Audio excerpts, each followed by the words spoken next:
The story of the Gita is the story of Indian civilization itself. We know the Gita as Krishna's counsel to Arjuna on the battlefield of Kurukshetra. But was it Krishna who created it? Or was it poet Vedvyas who was speaking the truth of the universe through Krishna? Does Sanjaya, who told blind King Dhritarashtra all that he saw happening in a faraway battlefield, deserve any less credit? What about all the poets and philosophers who sang, recited, wrote down or translated the Gita for people like us? This is their story, the story of the Gita. Right before the final confrontation between the Pandavas and the Kauravas, Krishna, who is the universe personified, rescues Arjuna from paralyzing doubt by giving him the essence of Vedic thought, the Bhagavad Gita. Vyas told the story of the Mahabharata to his disciple Vaishampayan, who told it to Romaharshan, who told it to Sauti, who told it to Shaunaka in the Naimish forest. 4,000 years ago, the rishis of Aryavarta composed the Rig Veda. In it, they praised the sun, the moon, and the planets. They paid homage to the forces that hold the universe together. In the centuries that followed, the Yajurveda spoke of rituals with which mortals might call upon the gods and praise them. After that, the Upanishads shifted the focus from the celestial to the human. Brahman, that which unites all beings, the song that vibrates and flows through all that exists, is shown to be a universal mind. Over centuries, after much debate and disagreement between monks, the Vedanta came to the people at last. The Puranas and the Ramayana and the Mahabharata were written down in Brahmi script for the first time ever. When religions of the book arrived in the subcontinent for the first time, Vedic ideas began to be retold in regional languages and scripts. Through songs and stories, Vedic ideas reached the masses. The Gita had found a new home, the Indian mind. When the Europeans made their first attempts to understand Indian culture, the many customs and beliefs of the Hindus made little sense to them.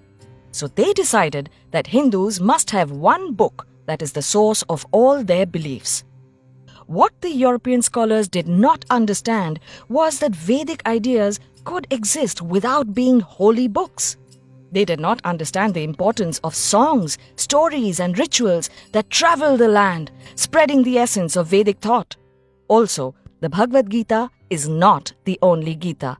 The Puranas speak of the Guru Gita, Ganesh Gita, Avadhuta Gita, Ram Gita, Uddhav Gita, Vyadha Gita, and the Anu Gita. Around the time when the Roman Empire was rising in the Mediterranean, the Mahabharata was being written down in India. In a few centuries, it went from being a short tale called Jaya to being a mighty epic of 100,000 verses. And at its heart, there was the Bhagavad Gita, a book that has been called God's gift to Arjuna. Philosopher Adi Shankara saw in Gita the oneness of divinity and humanity. Ramanuj and Madhav found in the Gita the difference between the human and the divine. In the 20th century, Mohandas Gandhi, Lokmanya Tilak, and Bhimrao Ambedkar all found different meanings in the Gita. Across the seas, Huxley, Oppenheimer, and even Hitler found their hearts reflected in the Gita. There are as many avatars of the Gita as there are minds that it has touched. While it has lived for long and meant many things to many people, the Gita's message remains as simple as it was when the rishis first contemplated the Vedas. Our world is one of infinite variety and change.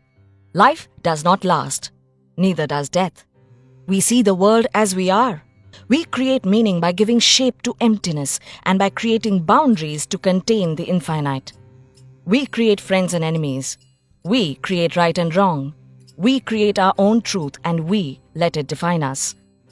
There are 3 paths that can help us find our way in this world.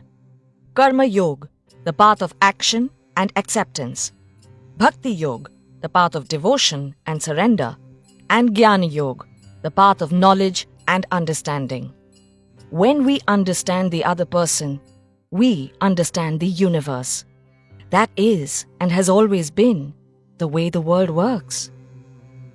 Inspired by Devdutt Pattanayak's writings.